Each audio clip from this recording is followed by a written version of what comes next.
इंदौर के ट्रांसपोर्ट कारोबारी राजा रघुवंशी की शिलांग में हत्या के बाद लापता उनकी पत्नी सोनम 17 दिन बाद यूपी के गाजीपुर में एक ढाबे पर मिली। इसके बाद मेघालय डीजीपी नूगराग ने दावा किया कि उनकी पत्नी सोनम ने ही पेशेवर हत्यारों को सुपारी देकर मर्डर कराया। इससे पहले मेघालय के सीएम कोनराड संगमा ने एक्स पोस्ट में जानकारी दी कि वारदात में शामिल 3 हमलावरों को भी गिरफ्तार कर लिया गया है। हमलावर मध्य प्रदेश के ही रहने वाले हैं। फिलहाल एक अन्य हमलावर की तलाश जारी है। इधर सोनम के पिता ने इस बात को मानने से साफ इनकार कर दिया कि उनकी बेटी ने ही अपने पति की हत्या कराई होगी। उनका कहना है कि मेरी बेटी बेगुनाह है। मेघालय पुलिस ने उसे फंसाने के लिए झूठी कहानी गढ़ी है। गाजीपुर के जिस ढाबे पर रविवार देर रात 1 बजे सोनम पहुंची, उसके मालिक साहिल यादव ने बताया कि सोनम बदहवास हालत में मेरे पास आई। वह रो रही थी। उसने मुझसे मोबाइल मांगा और कहा कि मुझे अपनी फैमिली से बात करनी है। फोन पर वह रोने लगी। ढाबे पर मौजूद एक परिवार की महिला ने उसे ढांढस बंधाया, समझाया। इतनी देर में सोनम के भाई का मेरे मोबाइल पर कॉल आया। उन्होंने मुझे पुलिस को फोन करने के लिए कहा। देखो सर, शामिल मेरी पुलिस ने इनको ढूंढा है, जानकारी निकाली जाए। 2 या 3 लोगों को उठाया गया है। फिर रात को 1:30-2 बजे सोनम मिली। सोनम का फ़ोन आया 2:30-3 बजे शायद पुलिस ने इनको उठाया गया, 2-3 लोगों को। तो पुलिस अंडरग्राउंड बहुत बड़ा काम कर रही थी। मतलब मैं मेघालय पुलिस का तो बहुत बहुत धन्यवाद देता हूँ कि उन्होंने इस काम को 17 दिन के अंदर ही ढूंढ ढांड के निकाल दिया है। तो मैं डीआईजी साहब ने भी जो बयान दिया है वो बयान सच निकल जाए तो अच्छी बात है। मतलब किसी की बेटी बहू को ऐसे बदनाम होगी तो वो अब कैसे जिएगी, वो कैसे होके आई, कैसे होके नहीं है, वो तो उसके हाथ में ही है। हम जब तक सोनम खुद अपने मुँह से नहीं बोलेगी मेरे साथ क्या हुआ था, तब तक अपन कुछ नहीं बोल सकते। देखो सर, एक कंफर्म जैसे कि कभी 2 दिन से वहाँ तक गाइड ने बोला था कि 3-4 लोग साथ में थे। अब जो यहाँ के 3-4 लोग पकड़ाए हैं, एक बार वहाँ के गाइड को यदि फोटो दिखाते हैं तो कंफर्म ही कर सकता है कि ये लोग थे कि नहीं थे, कौन गया था कौन नहीं गया था। और सोनम वहाँ पहुँची, सोनम कैसे पहुँची, किस गाड़ी ने छोड़ा गया, वो सब बातें सोनम बता पाएगी। अभी अपन बता सकते कुछ भी नहीं है, तो वो सब सोनम क्या है कोई बता सकता नहीं है। परिणाम मतलब प्लानिंग करी है। देखो सर, गंभीर प्राणी तो जो है वो तो सब उनकी जो डिटेल है जो भी करा हुआ पुलिस ने, वो सब पुलिस को निकाल के दे ही देगी। वो शाम तक का वेट करना अपने को कि किसने क्या करा गया। आपको शुरू से सीबीआई की जांच की मांग? मैं सीबीआई की मांग सोच रहा कि मैं भाई सीधा इतना मैं जानता ना, उसने कभी गुटखा पाउच नहीं खाया, कुछ भी नहीं। उसको 2 चीज़ थी, ऑफिस जाना, ऑफिस से अपना जिम जाना, ये काम था उसका। और शादी के पे इतना एक्साइटेड है। जिस तरीके से सोनम का नाम सामने आ रहा है, यदि वो हत्याकांड में शामिल होती है तो आप क्या करेंगे? सर, यदि हत्याकांड में शामिल होती है तो बहुत बड़ा निर्णय लेंगे सर, बहुत बड़ा निर्णय लेंगे। क्योंकि जो हुआ है ना सब बहुत गलत हुआ। हमने 30 साल हमारे भाई को बड़ा करा, हमको और उम्मीद थी, हमने इतना मकान बनाया था कि तीनों में साथ में रहेंगे, हमने सब कुछ सुविधा की थी, साथ मस्ती करेंगे, तीनों में बच्चे रहेंगे, फैमिली बढ़ेगी अपनी। विवाह में मेरे को फर्क नहीं लगा सब कुछ भी, तो मैंने बात नहीं करी। मैं जेठ हूँ तो मैं कम बात कर रहा हूँ, नए बहू से भी। ऐसा भी पॉइंट है कि वो शिलांग जाने के लिए प्रेशराइज कर रही थी राजा रघुवंशी। तो ये तो जो पॉलिटिकल निकलेगी, जो राजा से बात करेगी, वो बहुत बड़ा अहम मुद्दा निकला, इसलिए अपन उस बारे में अभी कोई बोल सकते नहीं।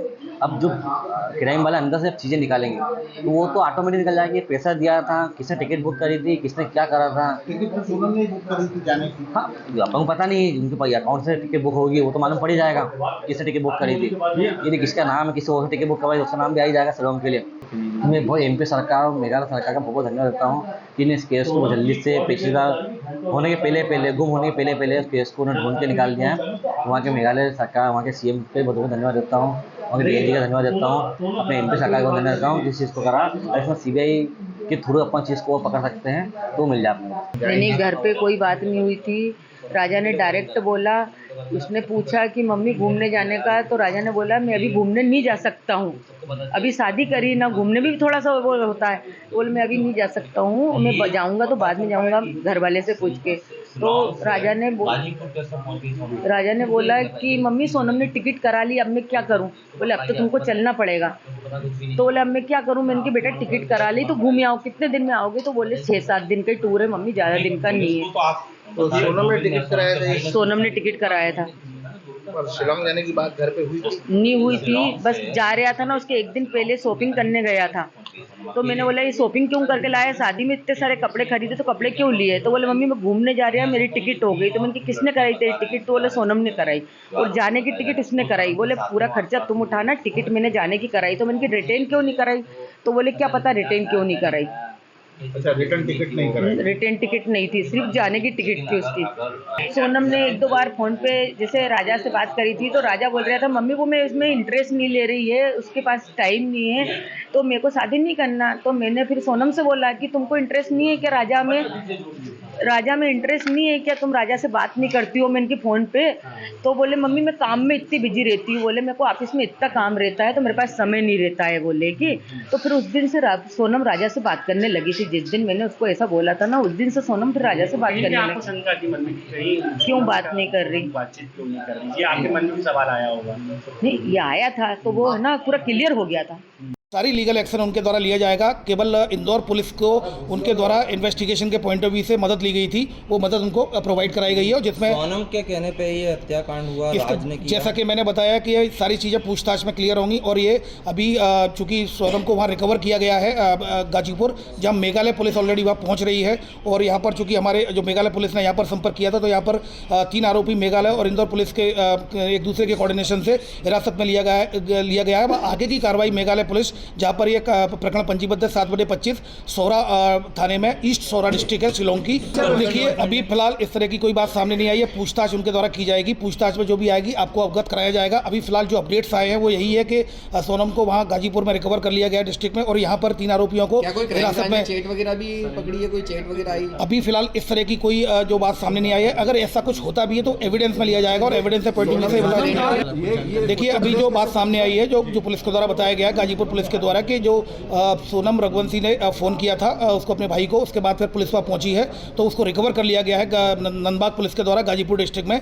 अब वहाँ पर मेघालय पुलिस पहुंच रही है। जो अपडेट्स आएंगे मीडिया को प्रत्यक्ष से अवगत कराया जाएगा। मेघालय पुलिस का ये कहना था कि इस घटना में सस्पेक्टेड है, हमें याद भी चाहिए। तो सस्पेक्टेड पॉइंट ऑफ व्यू से हम लोगों ने मेघालय के साथ जो एक ऑपरेशन चलाकर 3 आरोपियों को अभी सस्पेक्टेड को राउंड अप किया है। अब अगले की जो इन्वेस्टिगेशन है, इन्वेस्टिगेशन आधार पर जो भी आया जाएगा अब मीडिया को प्रत्यक्ष से अवगत कराया जाएगा।